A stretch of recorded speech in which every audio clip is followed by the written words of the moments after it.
Menina, estou aguardando só um pouquinho para ver se alguém mais entra no Pega Aula no meio do caminho, tá? Beleza.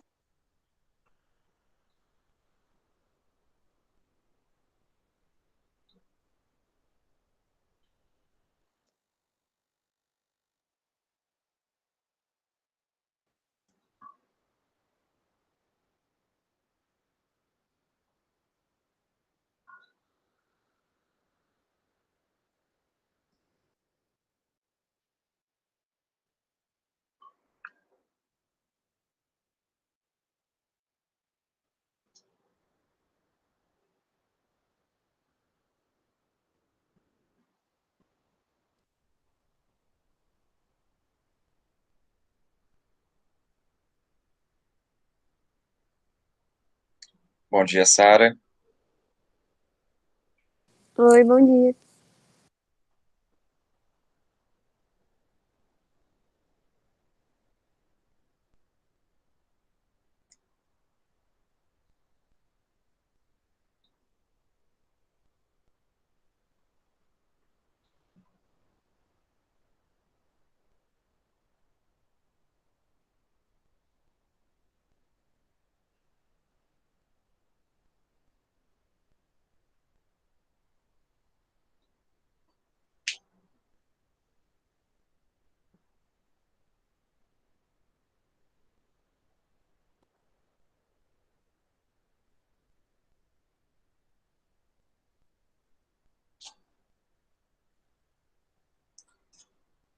Bom dia, Milena.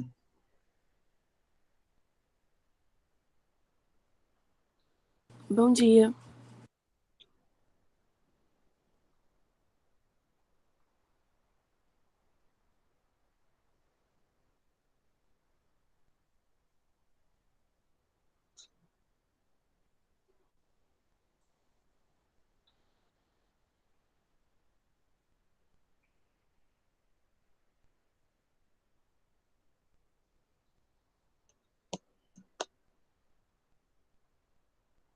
Bom, galera, então é o seguinte, hoje a gente vai dar sequência à aula de Fisiologia Vegetal,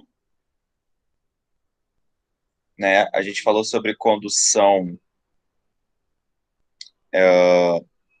da seiva bruta, né? Até esse slide número 11. Então, na verdade, os 10 primeiros foram isso. Falar sobre as formas que se dá, né? Para incorporação da água nas raízes e assim ter o transporte da seiva bruta. A segunda parte da aula de fisiologia, ela está inserida na questão da nutrição vegetal, que a gente sabe que é através do processo fotossintético, mas para ter fotossíntese tem que rolar trocas gasosas nas folhas.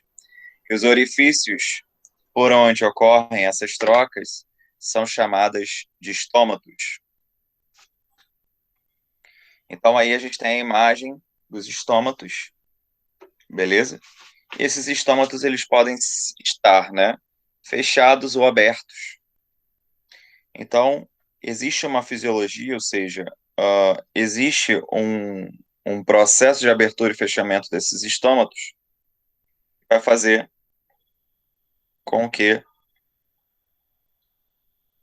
é, com que a planta consiga fazer a captura desses gases necessários para o processo fotossintético, que no caso é o CO2, né? E liberar o oxigênio. Assim como na respiração celular, ela vai fazer o inverso, né? Ou seja, ela vai pegar o oxigênio e liberar o CO2. Só que ela não faz só respiração e fotossíntese dependendo da abertura e fechamento dos estômagos. Ela também faz a própria evapotranspiração. Então, moléculas de água são perdidas também por é, por esses orifícios, né? Então, isso também é importante saber. Ok, vamos lá. Como é que faz, então, para essas células elas criarem esse orifício que a gente chama de ostilo? Então, é assim, para o estômago estar aberto, eu tenho que ter essa evidência aqui do ostilo, né? Do lado você vê que o estômago fechado, você não tem o ostilo aparecendo, né? Evidente. Então, repara o seguinte: para o estilo aparecer, as células, né, que formam aqui, que a gente chama de células guarda, né, elas precisam estar murchas, né? Então, o que que vai acontecer? A gente tem aqui a entrada de potássio para dentro dessas células, tá? Eu falei murchas, mas na verdade é no outro caso, perdão, tá? Murcha é no caso do fechado. Então aqui eu entro com potássio dentro das células guarda, aí essas células guardas ficam hipertônicas, então elas vão por osmose ganhando água e vão aumentando de volume. Conforme elas aumentam de volume, elas vão se afastando umas das outras, né? Por que isso? Porque aquela parte central ali, ela é mais rígida, né? Então, como ela é mais rígida para formar esse buraco, quando ela aumenta, as outras partes que são mais finas, elas acabam sendo mais preenchidas e sendo empurradas mais para os lados do que para o meio. E é por isso que ela aumenta de volume, mas ela não veda. Ela, pelo contrário, ela abre. Vamos pensar tipo numa boia de criança. Essas boias de criancinha de colocar no braço da criança. Se a boia tiver vazia, tá murcha, né? Você não consegue ver direito, né? Você não consegue delimitar direito o espaço daquela boia porque tá tudo murcho, então fica muito mais fácil grudar uma parede na outra. Quando você começa a encher aquele treco de ar, ele vai estufando e vai separando as partes da boia. Então, é isso que acontece aqui, tá? Só que acontece aqui pelo fato de eu ter a entrada de potássio, a água por osmose, que estão nas células acessórias, também chamadas de células vizinhas, elas entram por osmose, entumecem as células guarda, e aí faz esse efeito de abertura do estômago. No caso do fechamento, é o inverso. Eu tenho que retirar o potássio das células guarda para as células acessórias. A água por osmose vai junto. E aí murcham-se as células guarda e assim tem o vedamento. Você não consegue fazer mais as trocas, né? Por conta justamente do estilo não estar mais aparente por conta dessa vedação, ok? Ficou alguma dúvida aqui?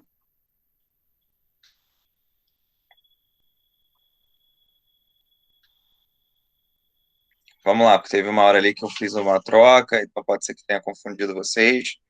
Me digam aí.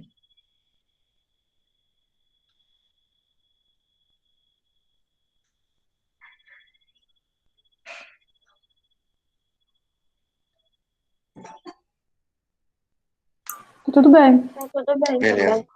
beleza, beleza. Show. Bom, agora, o que que vai determinar esse fechamento, essa abertura de estômagos? Bom, um fator é a luminosidade. Então, a luz, ela vai estimular a abertura desses estômagos, né? De uma maneira geral, as plantas mantêm os seus estômagos abertos durante o dia, por conta dessa luz, para poder fazer a fotossíntese. Ou seja, não é a luz que vai estimular o processo fotossintético. Então, é justamente por isso que elas mantêm os estômagos abertos durante o dia. E durante a noite, elas fecham, tá? Agora, o excesso de luz, a alta exposição, pode fazer o inverso. Pode fazer com que essa planta feche os estômagos, tá? Então, cuidado com os excessos. Ah, como assim excesso? tipo no deserto, né? Onde a gente tem lá a modificação das folhas, é, modificação de folhas em espinhos, né? Como é o caso do cactus, beleza? Que aí tem um outro metabolismo, a gente chama de metabolismo CAM, a gente vai ver isso mais para frente. Bom, o segundo fator que estimula, né, a abertura dos estômatos é a concentração de CO2. CO2 também não é uma matéria-prima para a formação de glicose através da fotossíntese. Então, por isso, elevar as concentrações de CO2 também vão estimular a abertura dos estômatos. Beleza? Agora, em elevadas concentrações, mesma coisa da luz, os estômatos vão se fechar. Então, concentrações de baixas, mas assim, baixas, mas que sejam suficientes para ela poder capturar e fazer a fotossíntese, o estômago abre, tá? Agora, se tiver elevado demais, aí não abre, fecha. Até porque, geralmente, o excesso de CO2 está relacionado também com o aumento da temperatura. E aí, temperaturas muito elevadas fecham os estômatos. Por que que fecham os estômatos? Para evitar desidratação, tá? E aí é justamente o terceiro tópico que a gente vai falar, né? Que é a disponibilidade de água. Se tem pouca água no solo, os estômatos se fecham. Por que que se fecha? Porque ele não quer perder água por evapotranspiração no ambiente que não tem água.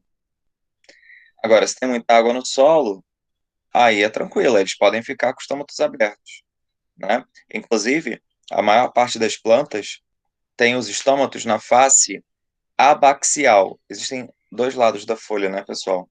O lado que pega sol e o lado que não pega sol. O lado que pega sol é aquele lado mais escuro. O lado que não pega sol é o lado mais claro, que é o que fica embaixo. Então, o que fica embaixo a gente chama de abaxial, com B de bola. O que fica em cima a gente chama de adaxial. Então, aqui em cima é com D de dado, aqui em cima é com B de bola. Então, adaxial e abaxial. E aí, geralmente, as plantas que a gente conhece, né, que são assim, elas têm os estômatos embaixo, né, na face abaxial, e não na adaxial, justamente para evitar a desidratação. Agora, se você pegar uma planta de ambiente muito rico em água, né, com disponibilidade hídrica constante, você pode ver ela tendo estômatos nas duas faces, justamente para poder corroborar essa ideia de que a água, a disponibilidade de água, ela influencia diretamente na fisiologia dos estômatos da planta.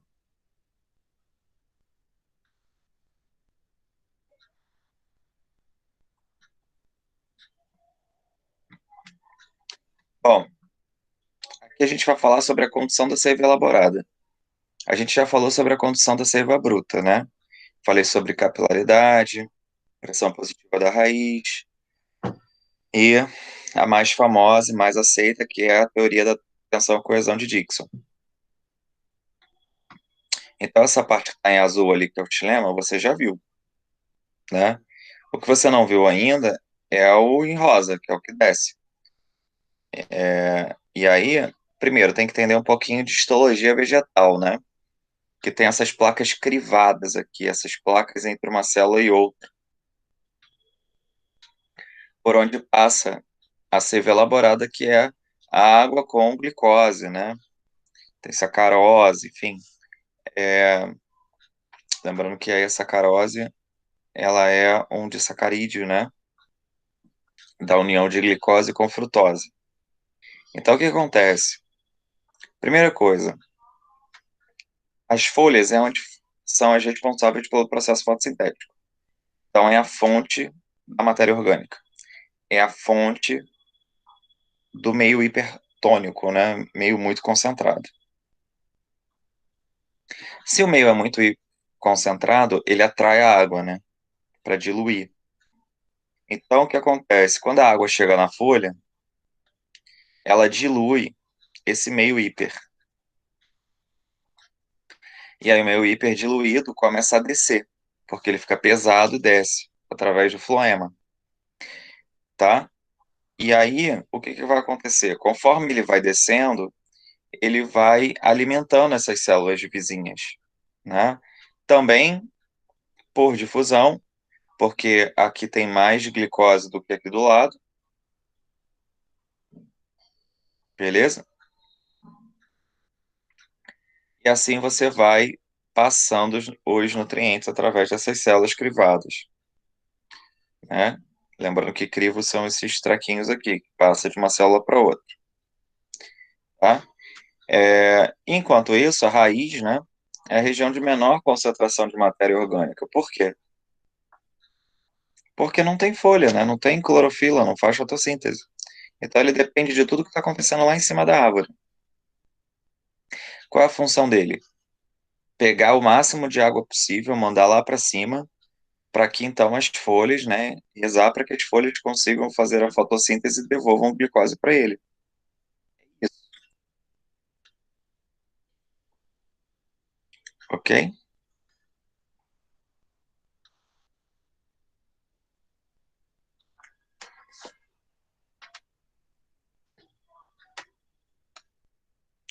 Alguma dúvida sobre a condição da seiva elaborada?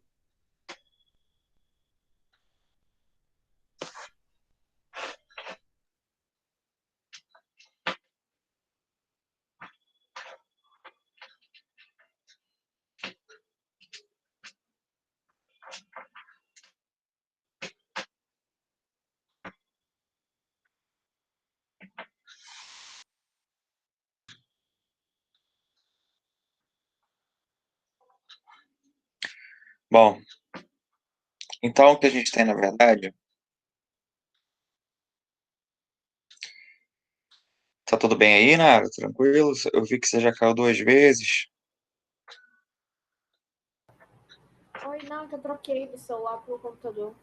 Ah, tá, tranquilo. Ficou tudo bem ali sobre a questão da seiva elaborada? Se pegou? Quer que eu repita? Não, eu peguei sim. Pode ficar tranquilo. Ô, Romulo, Beleza. você pode voltar pro slide anterior, só pra anotar uma coisa que eu não consegui? Nesse ou no anterior? Nesse aí mesmo, só um minuto. Tá. Rômulo, Oi, enquanto a Tainá tá copiando, você pode tirar uma dúvida? No caso, claro. como funciona os estômatos das plantas suculentas? Dos estômatos das. Das plantas suculentas. Como é que funcionam os estômatos das suculentas? As suculentas, elas costumam, se você olhar a superfície dela, as suculentas elas não têm muitas diferenças entre regiões abaxiais e adaxiais. Na verdade, elas funcionam muito como umas esponjas. Elas são adaptadas a ambiente quente, né? Então, na verdade, você tem ali uma estrutura muito rígida, tá? Mas, em compensação, elas têm um poder de absorção de água muito grande através das suas raízes. Então, elas têm um comportamento muito parecido com as dos cactos, tá? E um corpo muito esponjoso. Então, num ambiente árido, como é que ele funciona? Ele é muito quente de manhã, então eu preciso de uma planta que tenha uma resistência contra a desidratação muito grande, que é o caso delas, mas que durante a noite a umidade do ar que seja muito elevada, ela consiga, o corpo dessa planta consiga fazer absorção de água por ali também. Então a água condensa no corpinho dessas plantas que passam o dia inteiro quente, e quando é à noite ela condensa, escorre pelo corpo, e aí a raiz, por ser altamente potente na absorção de água, elas sugam, né? Elas chupam essa água com uma facilidade maior do que a comum. Então você não encontra muitos estômatos presentes nesses grupos de planta, né?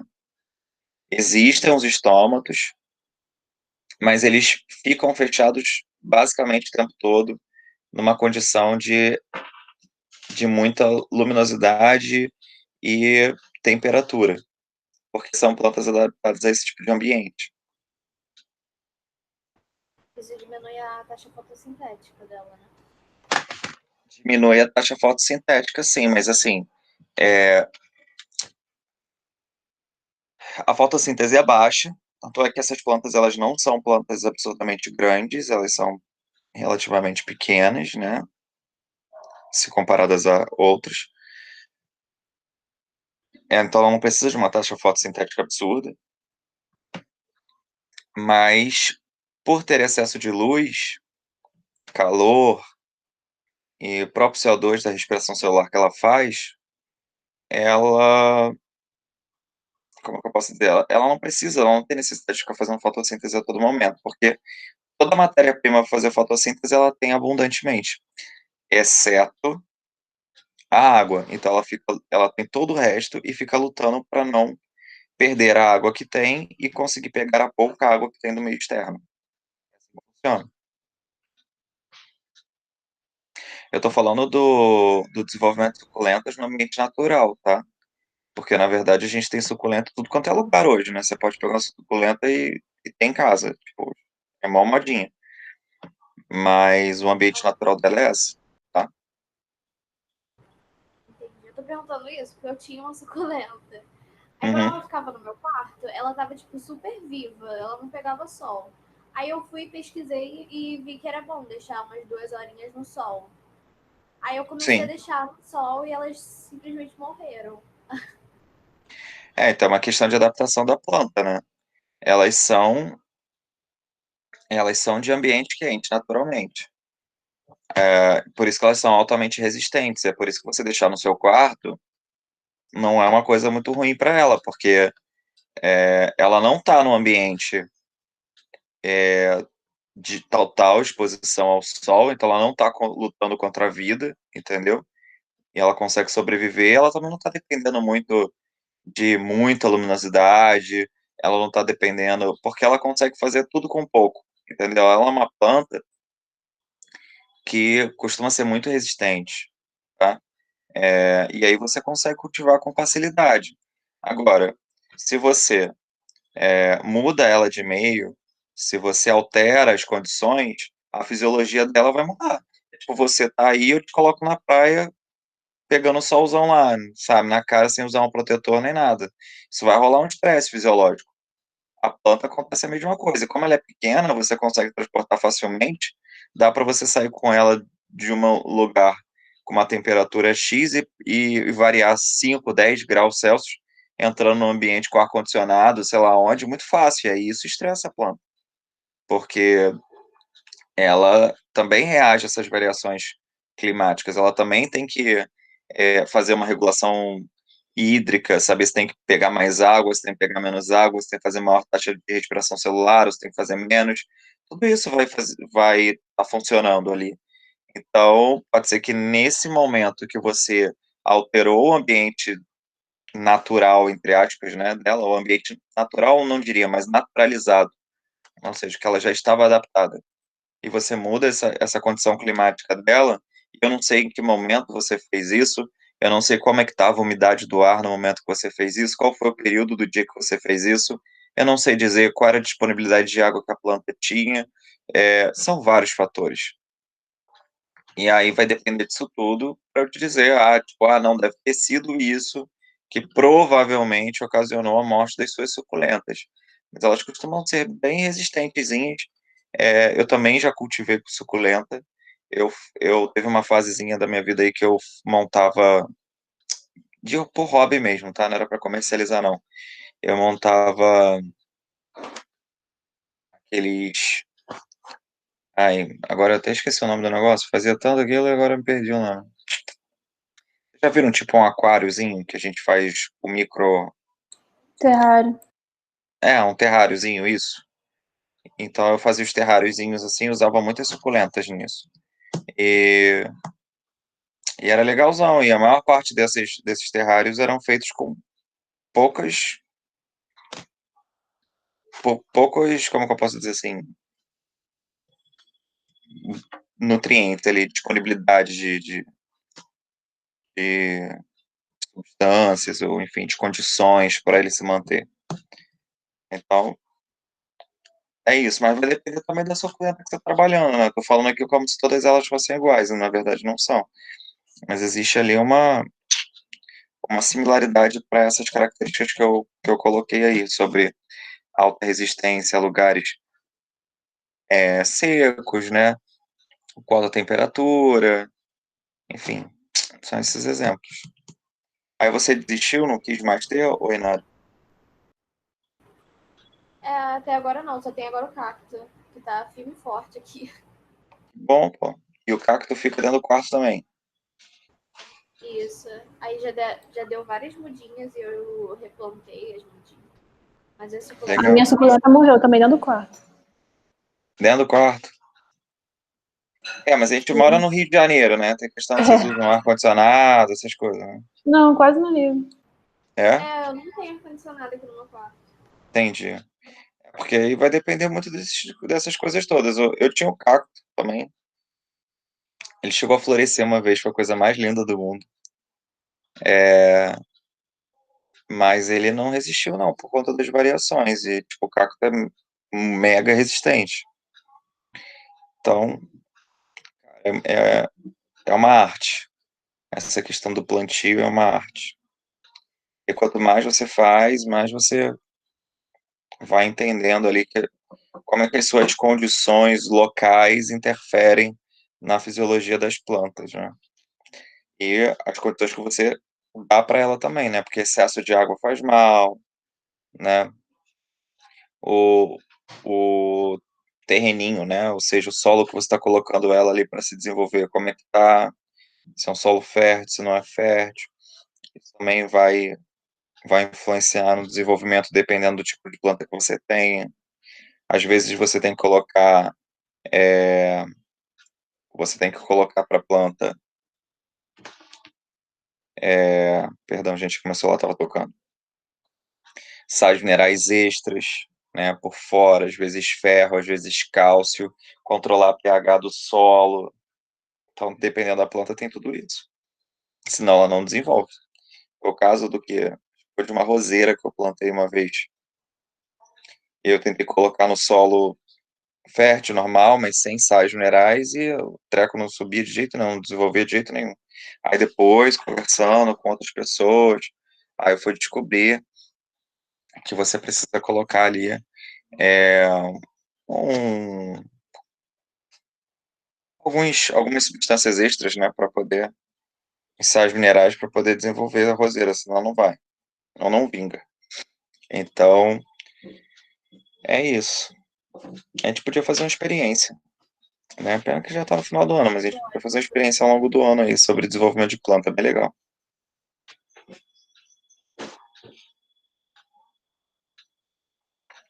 Mas não desista, Yara, das suas suculentas. Suculenta é muito legal. Tainá também, né? Tainá perdeu a suculenta que falou, não foi? Eu acho que perdi, eu tô sem coragem de me desfazer dela. Ela era tão bonita, era cheia, assim, era meio. Não era grande, mas tinha um tamanho assim relativamente grande. Tá, tem nada, quase nada. É. Elas são tão bonitinhas. A minha ela começou a ficar roxa, aí agora ela tá tipo, como se fosse uma folha toda seca. A minha também ficou roxa e começou a cair todas as plantinhas. Mas isso não significa que ela esteja morta. Dependendo ali O caule todo tá murcho também, o caule dela.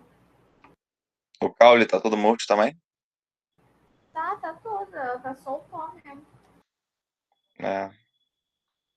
Eu não sei, porque às vezes as plantas elas sofrem esses estresses hídricos, mas isso não significa morte. Às vezes ela tá ali, um percentual ainda, tipo, resistindo, e se as condições melhoram, elas voltam, sabe?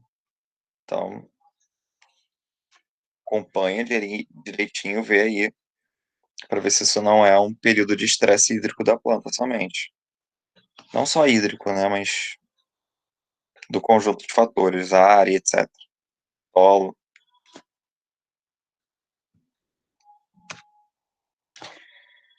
Bom, vamos dar sequência então aqui. Então, na verdade, o movimento entre seiva bruta e elaborada, ela é contribuída pela questão da pressão osmótica, né? Ou seja, eu tenho um meio muito hipertônico na copa da árvore, um meio muito hipotônico na raiz da planta, né? Então, isso força o movimento da água. Pô, Romulo, então isso vai facilitar a capilaridade, pressão positiva da raiz, tensão de Dixon, né? Teoria de coesão, tensão e coesão de Dixon. Sim. Então, isso vai facilitar ainda mais, né, o processo do transporte de seiva bruta elaborada pela planta, justamente pela diferença osmótica que existe entre os dois vasos, né? O vaso lenhoso, que é o do xilema, e o vaso liberiano, que é o do floema. Maneiro, né?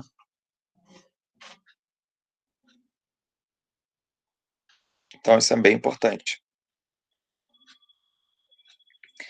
Bom, tem uma experiência que mostra isso, né? Você tem ali duas membranas semipermeáveis, né, dentro de um recipiente com água. As duas membranas estão também cheias de água, tá? E uma dessas bolsas é hipertônica, né? Tem sais ali, caso é açúcar, né? Nesse experimento. E a outra não, a outra é água pura. E aí o que acontece é que você vê o movimento do açúcar de uma bolsa para outra. Mas como é que ela está sendo bombeada para outra se não tem nenhum tipo de energia, não tem nada ali? Cara, é um movimento feito pela osmose. Olha que foda, olha que legal. Pô, a bolsa é semipermeável, né? Então, o meio de fora, ele é hipo, o meio de dentro é hiper. Então, por osmose, ela ganha água. E ela, por ganhar água, ela empurra esse açúcar para o outro lado. E assim você consegue ver o movimento osmótico acontecendo.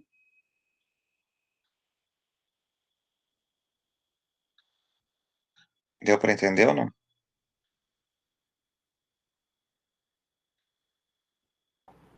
Eu não entendi muito bem o mecanismo, não. Oi? Eu não entendi muito bem o mecanismo. Ah, tá. Bom, ali você tem um galão de água, né? Ah, tipo uma piscininha. Aí dentro você coloca dois balãozinhos de água, um com açúcar e um sem açúcar, conectados por um canudo, por um tubo, tá? E vedados, ou seja, o que está dentro dessas bolsinhas não sai. No final do experimento, você vê, antes você tinha uma bolsa com açúcar e outra sem açúcar. No final do processo, você tem duas bolsas com açúcar. E aí a pergunta é, por que isso acontece? Porque por osmose, a água está entrando, a água da bacia está entrando dentro do saquinho com glicose por osmose, porque é uma membrana semipermeável, então entra água ali. Conforme a bolsinha vai esticando, né, ela não é tão elástica, então ela não cresce tanto. Então, conforme a água entra ali, ela cria uma pressão para jogar o excesso de água e de glicose para outra bolsinha através do caninho. É isso que acontece. E aí isso para quando elas atingirem o equilíbrio, né?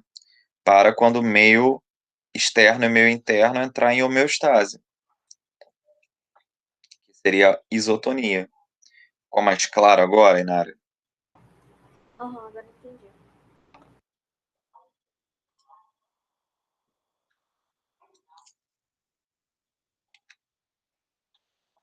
Bom, aí a gente entra na parte que vocês gostam.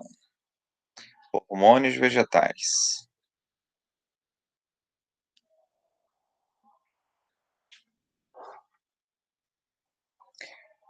Bom, os hormônios vegetais também podem ser chamados de fito-hormônios, né? Porque é hormônio de planta, né? E aí vem o fito. E aí a gente tem aí 5 hormônios que a gente precisa saber para o vestibular. A mais importante é a auxina, é a que mais cai no vestibular. Mas a gente tem a citocinina, o etileno, que é o mais fácil de todos, a giberelina e o ácido abscísico, tá? Vamos começar pelas auxinas, são as mais conhecidas. A auxina também pode ser chamada de AIA, ou né, a AIA é a sigla para ácido indolacético. Esse hormônio ele foi descrito em 1881 por nada mais, nada menos do que Charles Darwin. E Charles Darwin percebeu que as plantas só cresciam por conta da presença dessa substância. Quando ela era arrancada, a planta não crescia mais.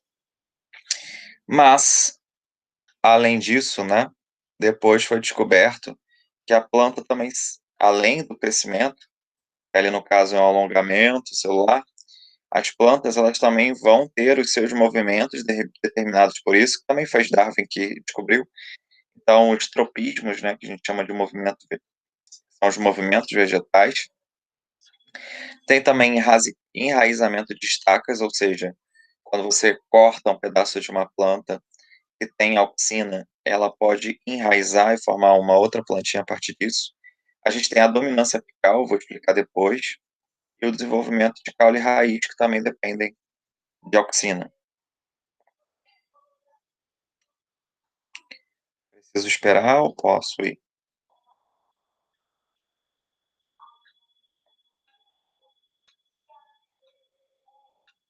Rômulo, você vai falar ainda de tropismo? Vou sim. Vou falar de Ah, tudo ali, na verdade. tá bom.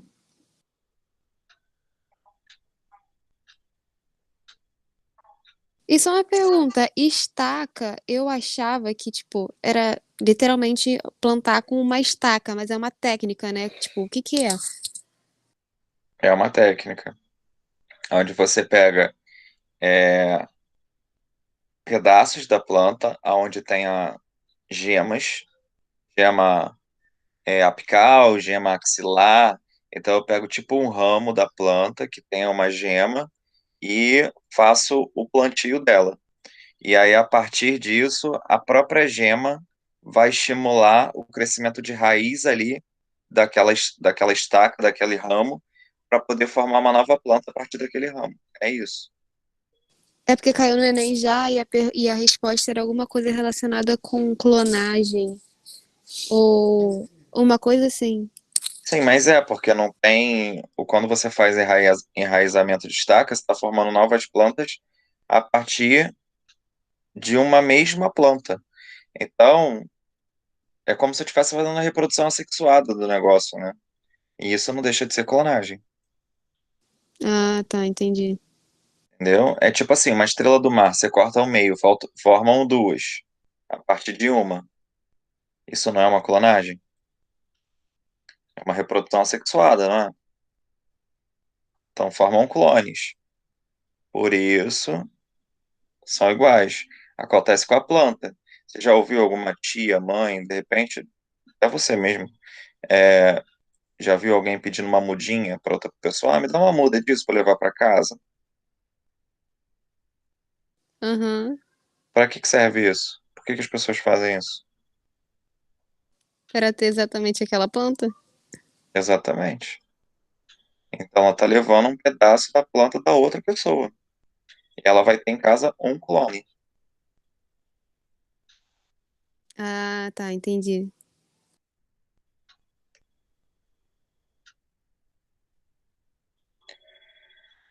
Bom, então o primeiro tópico ali da auxina, né, é o alongamento celular. Então, repare, a auxina, ela está relacionada com o processo aumento do tamanho, ou seja, uma hipertrofia. Não é uma hiperplasia, né?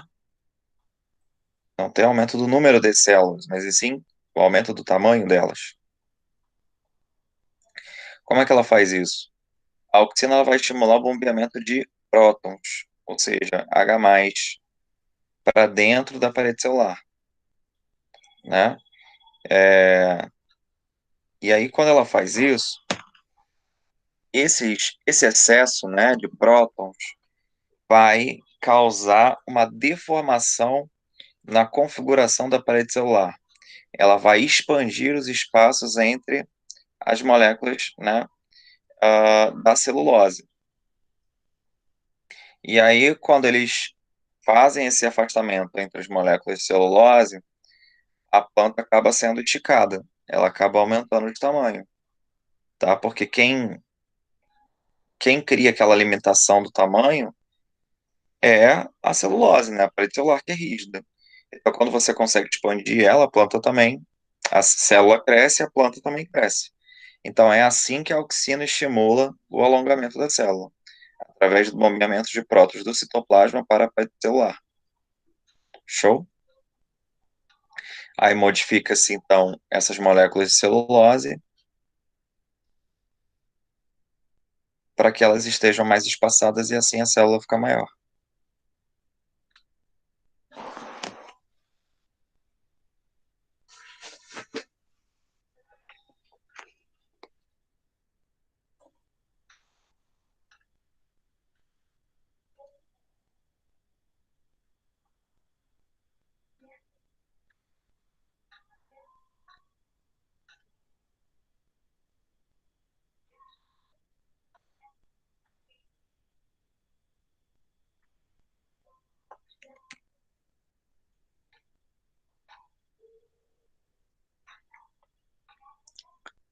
Bom, tropismo. É o que a Sara está querendo saber. Tropismo é o nome que a gente dá para os movimentos da planta, né? Os movimentos vegetais. Existem alguns tipos.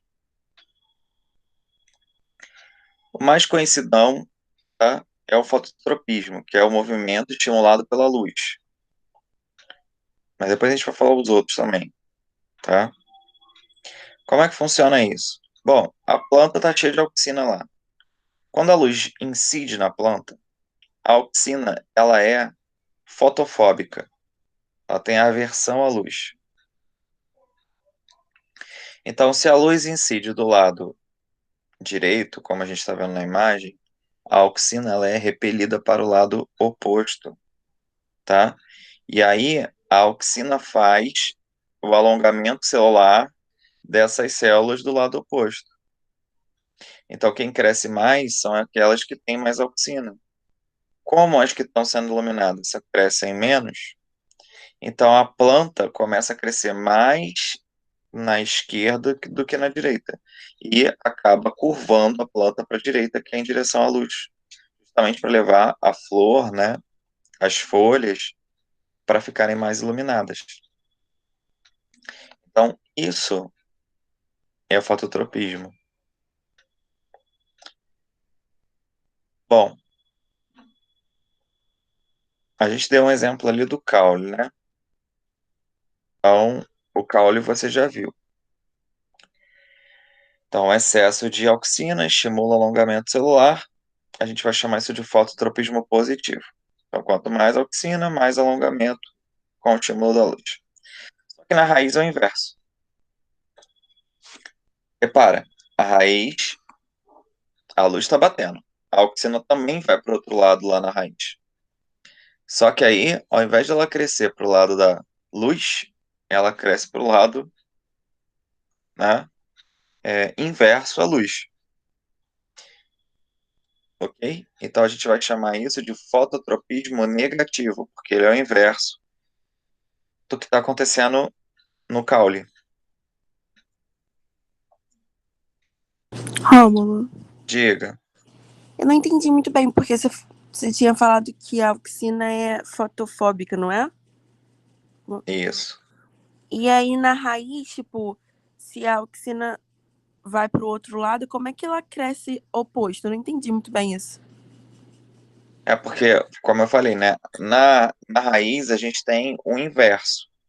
Tipo, no caule, quanto mais auxina, a auxina ela vai causar o alongamento das plantas, das células. Então ela cresce mais. No caso da raiz, é o inverso. A gente vai ter o maior alongamento das regiões que tiverem menor quantidade de auxina. Então ela é o inverso do caule. Então o que a gente vê ali no caule é você a auxina ela vai toda para o lado oposto da luz também, como se fosse no caule, que é o que a gente está vendo aqui na imagem intermediária. Mas quando chega aqui na fase final, né, o excesso de auxina ela causa alongamento por conta da presença da luz. Aqui embaixo não tem, na raiz não tem presença de luz. Né? A auxina ela se comportou indo para o lado oposto da luz, mas não tem luz debaixo da Terra. Beleza? Então o que acontece é que essa auxina não iluminada, tá? Ela, na verdade, ela vai ter uma menor, como que eu posso dizer, uma menor ativação, ela não vai estimular um alongamento como ela faz no caule. Como ela não vai estimular alongamento, isso daqui não cresce, né? Ou cresce muito pouco, e a que está do lado invertido vai crescer mais. E é por isso que a gente vai chamar de fototropismo negativo, enquanto lá em cima é fototropismo positivo. Por quê? Porque aqui a auxina está sendo estimulada a fazer alongamento e crescer em direção à luz. E aqui fototropismo negativo, porque a auxina não está sendo estimulada a fazer alongamento, pelo contrário, ela fica aqui no estágio meio que de latência, não está funcionando, e a outra região é que cresce mais. E aí ela vai para o lado oposto. Para que serve isso? Para a sustentação da planta. Tá?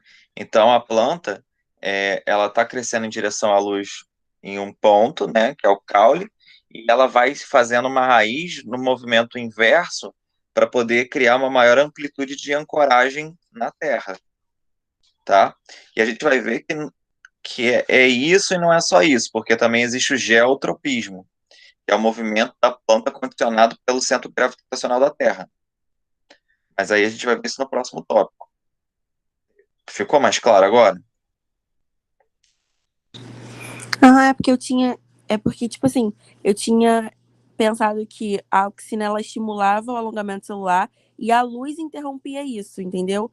Não que, tipo, em outro estágio sem luz ela poderia fazer o movimento inverso, mas eu entendi.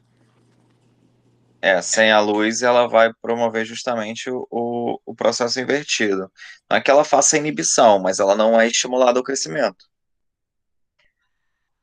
E com a luz, ela é fotofóbica, ela é. Tanto é que você olha ali na imagem intermediária, independente se é caule ou raiz, ela vai tudo para o lado da planta, para o mesmo lado. Só que em uma ela é estimulada a alongar, na outra ela não é estimulada a alongar.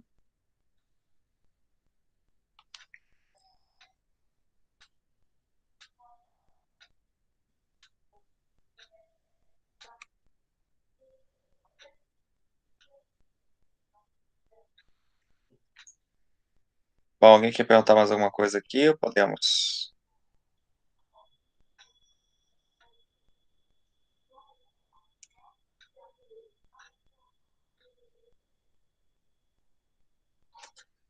Bom, vamos para o tal, então, do geotropismo, também conhecido como gravitropismo.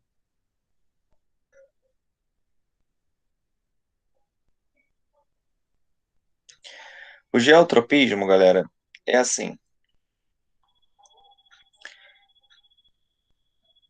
O centro gravitacional da Terra, ele também vai estimular a raiz a crescer para baixo. Então é isso que vai acontecer aqui, tá? E aí o que a gente tem? Um gravitropismo ou geotropismo negativo na raiz e um geotropismo positivo no caule. Assim como a gente viu lá no fototropismo. Então, quando você ilumina a planta, né? Isso lá no caso do foto. Você tem a movimentação da auxina, né? Para o lado oposto. No caso da força gravitacional da Terra, que é aqui do gravitropismo, né? A força da gravidade vai fazer com que a auxina venha para a parte inferior da planta, fazendo com que a gente tenha maior alongamento da região aonde eu tenho mais auxina. Como a auxina está no interior, na parte inferior, ela vai tender a crescer para baixo. Beleza? E isso no caso da raiz. E no caule é o inverso, né? Então, se na raiz ela cresce para baixo, no caule ele tende a crescer para cima. Por que que ele cresce para cima? Porque aqui não tem quase auxina, né? Na parte superior. Aqui na parte de baixo tem muita auxina. A auxina é que faz alongamento. Então, o que que ela faz? Ela cresce muito aqui embaixo. Como aqui em cima quase não tem, isso daqui que está crescendo vai sendo puxado para cima, porque esse cara aqui está impedindo, né, ele de manter aqui inclinado. Então ele vai sendo puxado para poder ser elevado para cima. Isso é o que a gente chama de geotropismo. Tranquilo aqui? Helena, ficou mais fácil agora nesse? Aham, ficou assim.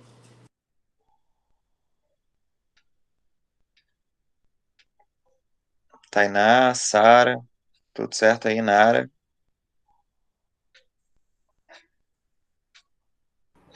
Tudo certo. Tudo. Mas tem alguma relação de feedback, sei lá, não sei se seria essa a palavra certa, para o geotropismo e pro fototropismo? Como assim, tipo, feedback? É porque os Pô, dois. Ah, fala. não, é porque assim, o geotropismo é condicionado pelo centro gravitacional da Terra. O fototropismo é condicionado pela luz do Sol.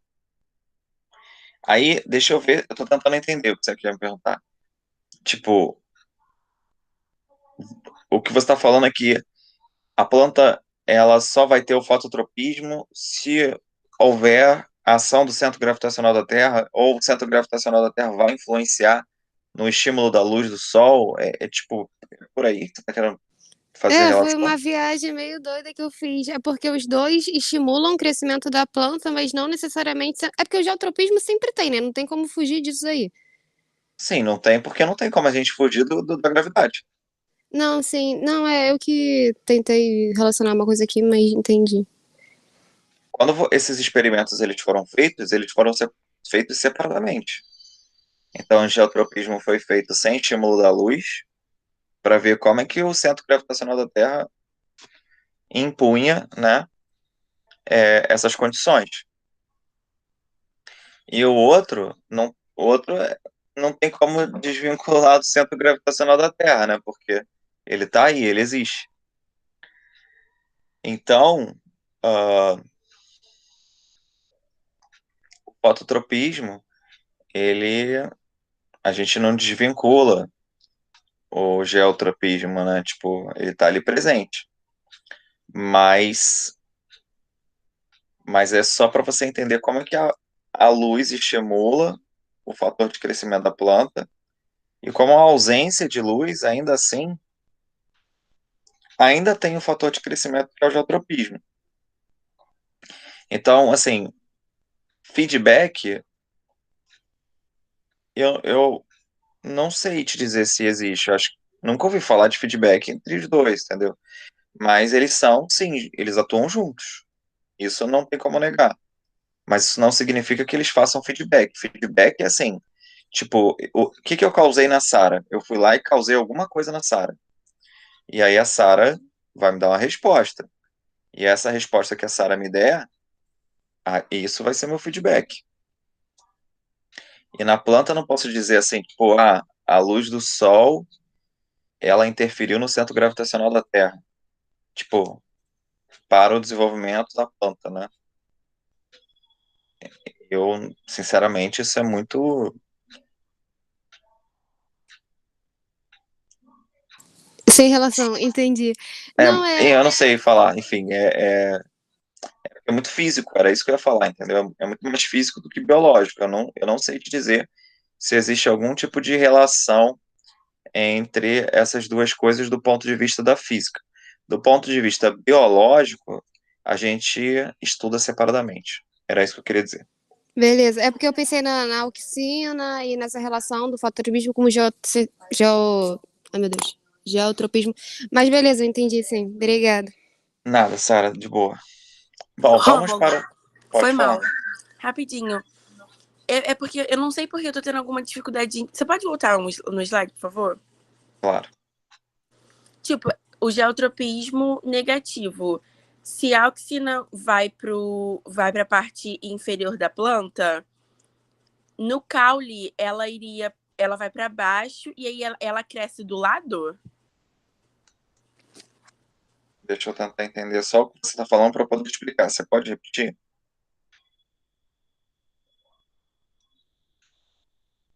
É porque, tipo, o movimento ficou mais ou menos igual ao outro em relação à luz. Aham. Só que aqui, quem está estimulando o crescimento é o centro gravitacional da Terra. Que seria Então, para baixo. isso. Que levaria ela para baixo. Mas aí eu imaginei que, assim, o alongamento celular seria ou na parte, ou tipo assim, reto para cima ou para baixo. Mas ela vai ser reto para baixo na raiz, reto para cima no caule.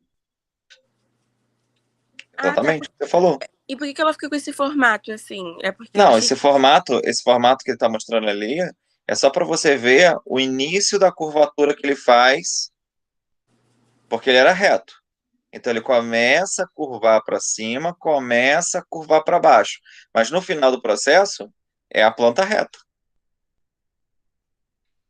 Aí, por ser a questão do geotropismo negativo, no caule ela cresce para cima, mesmo a Para auxina cima. estando embaixo. Isso aí, cresce para cima, porque a parte de cima não cresce. Então a parte de baixo, ela começa a crescer e ela é puxada pela parte de cima que não está crescendo. Entendeu? Ah, tá, entendi. Valeu. É isso.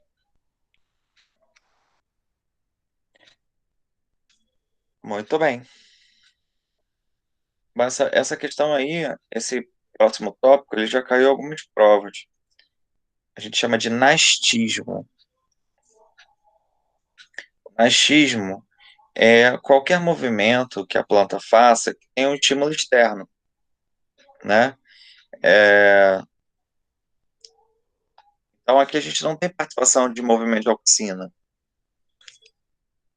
Então tá ali, né? Movimentos que ocorrem em resposta a um estímulo, mas que não são orientados pela fonte estimuladora, né? Ou seja, a luz cresce em direção no fototropismo, né?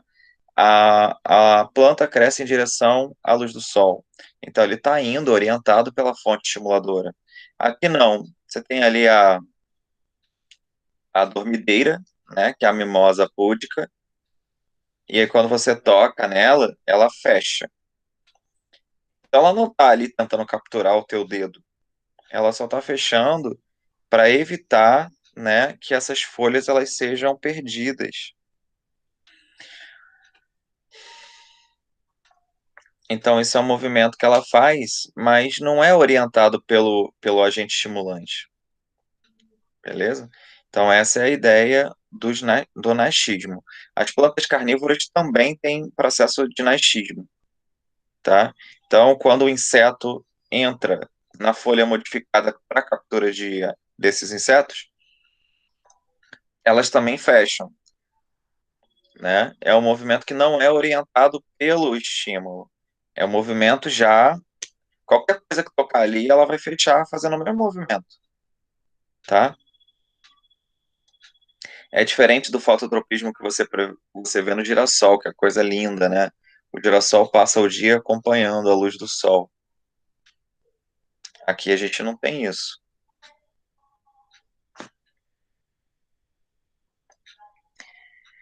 Beleza? Aí você vai me perguntar, tá, mas por que ela fecha? O que faz isso já que não é auxina? É a desidratação. A planta ela tem um processo fisiológico ali, né, um mecanismo fisiológico, aonde quando você toca, ela ela retira a água dali, tá? Tipo, ela abre os canais para a saída de água da célula. E essa água sai via os vasos lenhosos, né? Do lenhoso não, libriano, através do floema. E ela desidrata. E é por isso que ela resseca, porque é como se eu tivesse, imagina uma piscina esvaziando. E aí você tira uma mangueira ali, abre um ralo, digamos. E aí o ralo vai esvaziando a piscina. É isso que acontece com a planta. Acontece com a planta carnívora também, mesma coisa. Já caiu em prova da Souza, já caiu na prova específica da UERJ. Ele se amarra em falar de nascismo.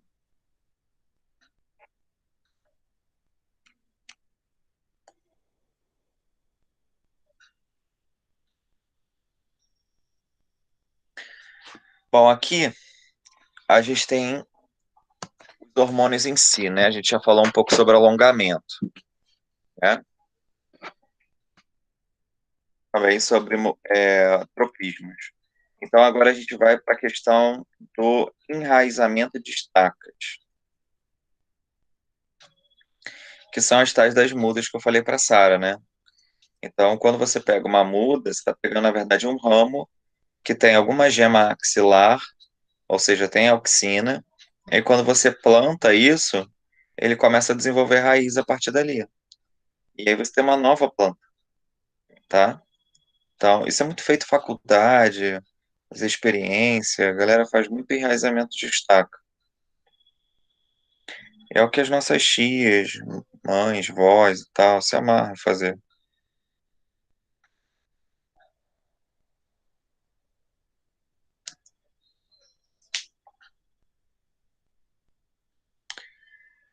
Bom, o 4 é o desenvolvimento da raiz do caule de acordo com a concentração de auxina, né? E aí isso é interessante, porque assim, a auxina, né, em baixas concentrações, ela estimula o crescimento da raiz. Mas em altas concentrações, ela estimula o crescimento do caule. Então não é igual, tá? Então se eu tenho muita auxina, é o caule que está crescendo.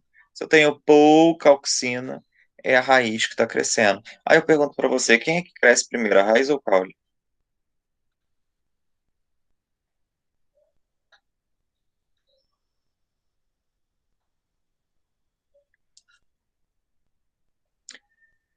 Tudo bem, Graças, podem pensar.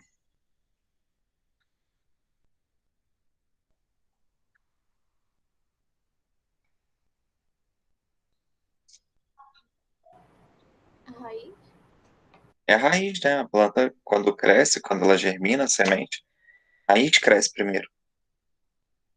Só que se a planta está crescendo, acabou de nascer a plantinha, e a raiz está crescendo, você acha que vai ter muita auxina ou pouca auxina? A planta acabou de nascer, vai ter pouca. Então é justamente o momento que a raiz vai ser estimulada. Quando a raiz já tiver sido estimulada e o caule começar a crescer, a raiz já está pronta. É óbvio que a raiz ainda vai continuar crescendo, mas ela já está muito bem desenvolvida. Então agora eu já posso começar a especializar o meu crescimento no caule. E aí a auxina aumenta para estimular o crescimento do caule. Só que o excesso, né, ou seja, o aumento dessa auxina que estimula o caule, ela inibe o crescimento da raiz. Muito doido, né? Então, quando o caule já está no seu máximo, porque a raiz não está dando conta de crescer mais, aí a auxina tem que diminuir para a raiz crescer, e aí depois aumenta a auxina para o caule continuar crescendo. Top, né?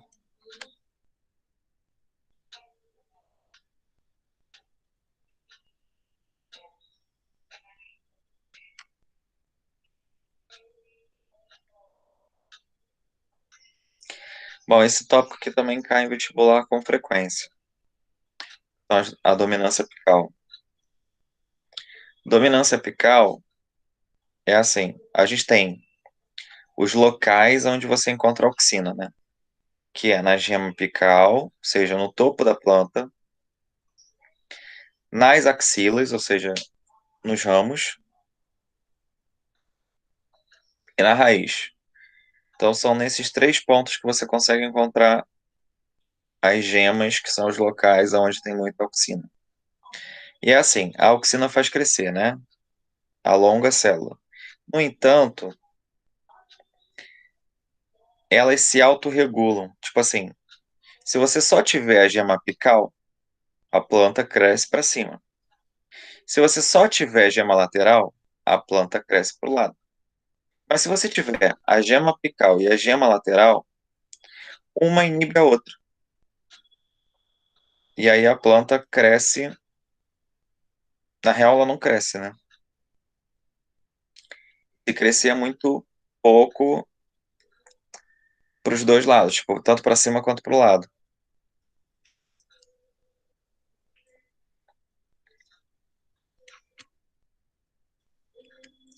Bom, eu passei ali só para ver se tinha mais alguma coisa que falava disso, mas isso é mecanismo de poda. Não sei se vocês já viram uma pessoa podando árvore, não é qualquer um que faz isso. Quando você poda uma árvore, digamos que os galhos da árvore, os galhos estão entrando, invadindo o seu apartamento. Aí você chama lá alguém da prefeitura ou de algum lugar aí para poder fazer a poda. Aí o cara vai e corta os galhos, tá? Aí a planta não cresce mais para dentro da sua casa, porque você tirou os ramos laterais. Mas ela vai crescer para cima. E aí pode ser que pegue na fiação pública lá da rua. Ruim. Ou digamos que o cara foi e podou e tirou só a gema apical, não tirou as gemas laterais. Então a planta não vai crescer para cima, mas ela vai crescer muito mais para os lados. Então isso é mecanismo de poda que se faz. Rômulo, Diga, é crime, não é? Podar árvore. depende da circunstância. A própria prefeitura faz poda de árvore, mas só se a árvore estiver comprometendo a estrutura pública, né? Ou um prédio, se estiver invadindo o prédio, ou se estiver comprometendo ali, por exemplo, fiação e acabar causando algum risco, aí nesses casos é permitido. Mas fora isso, realmente não pode, porque isso é uma forma de você estar atrofiando a planta, entendeu? Então não é visto como uma prática sustentável. Assim, entendi.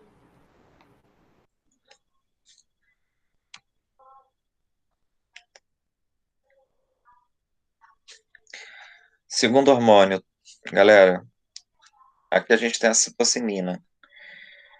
A citocinina, ela não promove a hipertrofia como a gente viu na auxina, ela promove a hiperplasia. Então aqui a gente tem mitose, né, divisão celular real. Ou então ela faz a divisão celular, mas ela também faz alongamento, tá? Só que aqui no caso do caule, ela também vai fazer a diferenciação dos tecidos da planta e promove também o retardo do envelhecimento da planta, que a gente chama de senescência. Por fim, ele também tem a função de quebrar a dominância apical. Ou seja, quando você está lá no momento, né, que eu tenho muita auxina, né, no ápice, e, e aí a gente tem muita auxina no ápice na gema apical, e tem muita auxina nas gemas laterais, ele vai estimular a quebra da dominância apical, ou seja, ele vai retirar esse excesso de auxina do ápice para permitir o crescimento das gemas laterais. É isso que vai acontecer.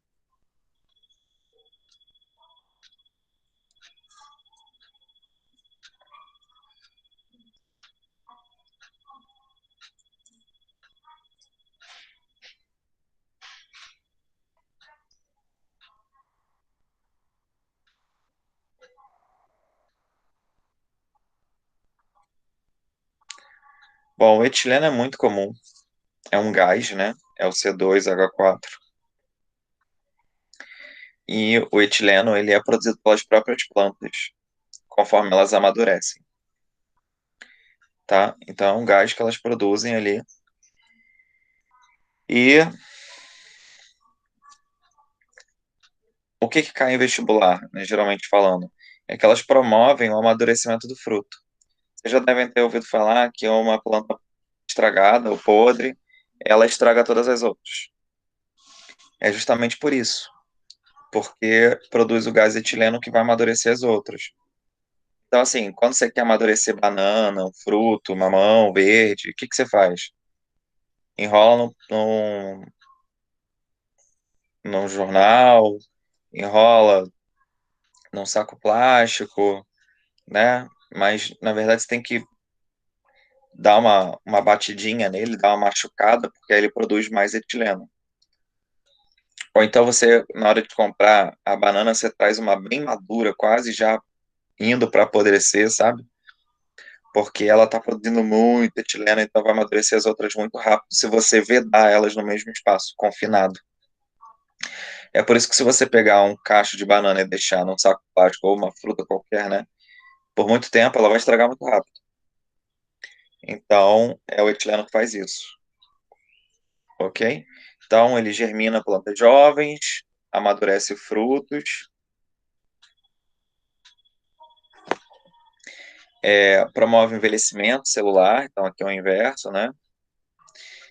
Estimula a floração e também promove a queda das folhas, principalmente nas estações que a gente tem menos quantidade de água, tipo outono, né? Tem uma técnica também nas fazendas, que é você queimar a serragem, porque a serragem também vai produzir ali, né, fazer liberação de gás etileno. E aí isso vai fazer com que essas plantações que estão ali próximas, elas fiquem mais maduras num prazo menor.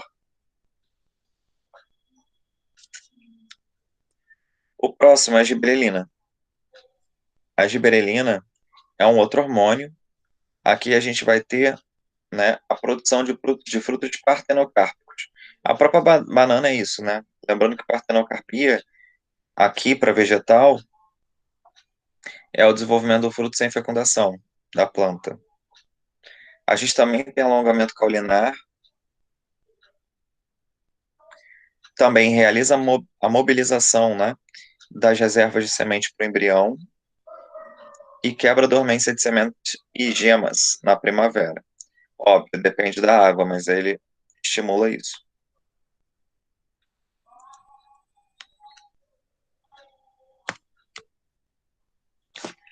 Tranquilo até aqui?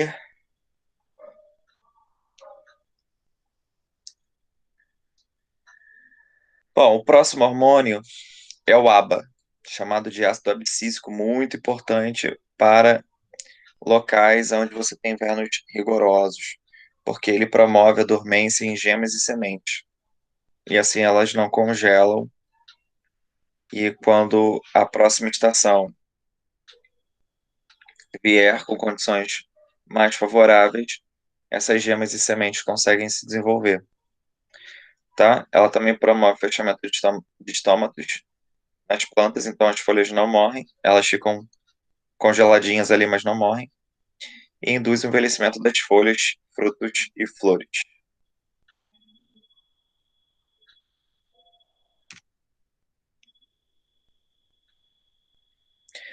Bom, acabaram os hormônios. E a gente passa para o fotoperiodismo. O que é isso? É o tempo que as plantas precisam de luminosidade diariamente para conseguir florescer, tá? E aí a quantidade necessária de luz para ela florescer, a gente vai chamar de fotoperíodo crítico ou FPC. Bom, tem plantas que precisam de pouca luz durante o dia.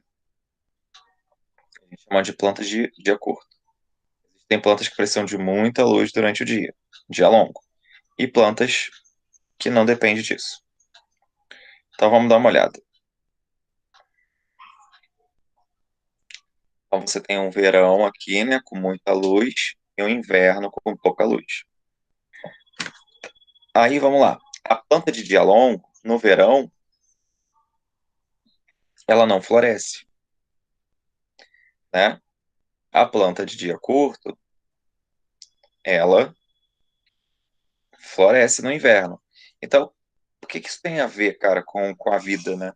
Tem a ver assim, vocês já ouviram falar, tipo, não estamos no período de morango, não estamos no período de tal planta, por isso que tá caro, por isso que quase não encontra. É justamente por isso, galera. Porque existem períodos do ano que as plantas só não florescem. E se elas não florescem, não fecundam, e se não fecundam, não tem frutos. Eu acho que mais claro do que isso é impossível. Mas tem que entender qual a diferença de plantas de dia curto e do dia longo. Então vamos lá. Cada planta vai ter um fotoperíodo crítico, né? Então a gente tem aqui um exemplo de um fotoperíodo crítico de 11 horas.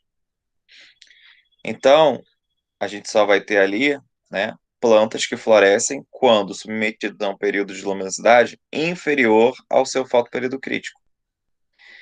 Então no dia longo ele ficou 16 horas exposto à luz, não floresceu. Mas no inverno ele ficou 8 horas, ele fica 8 horas exposto à luz. Então ele floresce. Então aqui a gente tem um fotoperíodo crítico de uma espécie de 15 horas. Então, no verão ela vai florescer quando exposta a 16 horas, no inverno ela não vai florescer quando estiver exposta a 8 horas.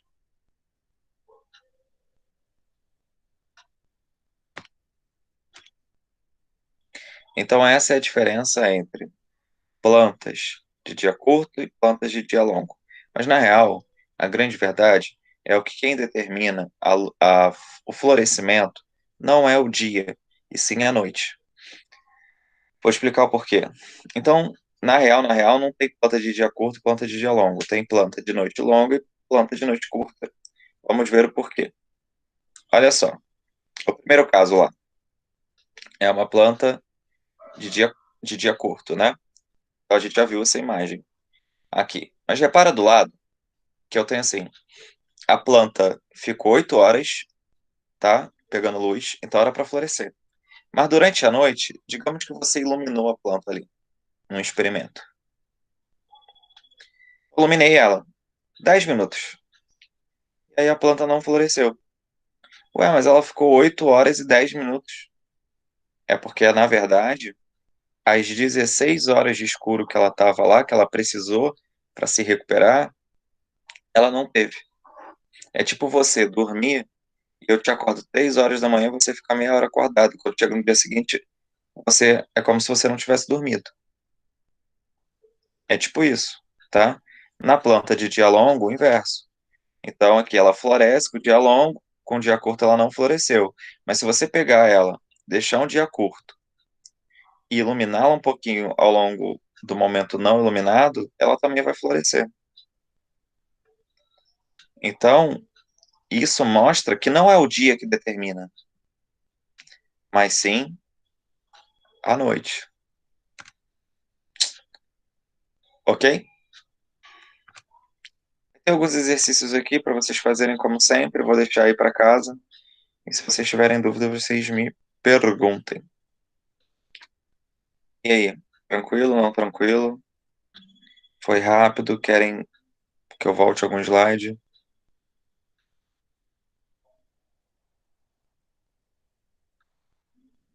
Aqui tá tranquilo. Beleza. Milena, que você estava com dúvidas aí, você quer aproveitar para perguntar alguma coisa? Não, tá tranquilo. Beleza. Bom, então, pessoal, é assim. Na Bio2, qual é a nossa situação real agora? A gente já viu taxonomia de plantas, já vimos fisiologia das plantas, e aí falta uma aula só para terminar o ano, que é a aula de histologia vegetal, tá? E essa aula a gente vai ver semana que vem é feriado, né? Dia dos professores, se eu não me engano. Então, a gente vai ver na outra semana. É isso aí. A gente vai ver na outra semana e aí sim a gente fecha o conteúdo para começar a fazer as nossas revisões, nosso mapeamento anual aí, como a gente já vai começar a fazer também na outra semana, porque a gente vai ter feriados nos. Eu não sei se todos os dias da semana vocês não vão ter aula, mas por incrível que pareça, os 2 feriados da semana que vem caíram nos nossos dias de aula, então semana que vem vocês não terão biologia, só isso. Tipo, é pouca coisa, né?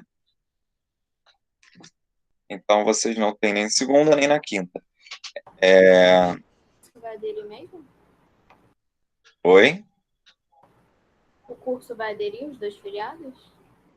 Olha, pelo que eu entendi, eu não sei se segunda, eu preciso ver, No mas calendário que eles deram no início do ano, tava como se a gente não tivesse aula, não. Nem segunda, nem quinta. pelo que eu entendi era isso, gente. Pra ser sincero, eu não sei se eles não comentaram nada ainda, não sei, mas pelo que eu entendi é isso. Então, a gente volta no pós-feriado, já fazendo revisão em Bio 1, e a gente já estava com atraso em Bio 2 desde o início do ano, né, galera?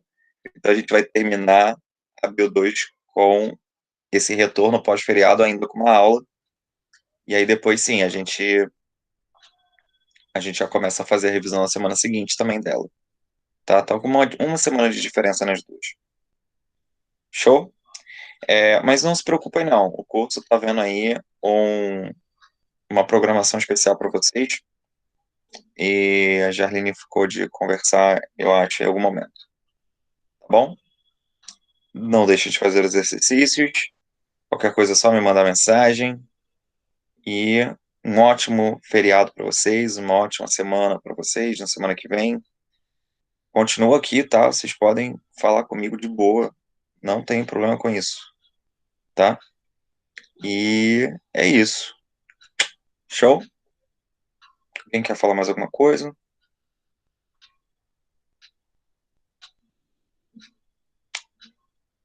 Então tá, galera. Fica o meu beijo para vocês e até na outra semana. Valeu. Beijo. Tchau. Beijinho. Tchau, tchau.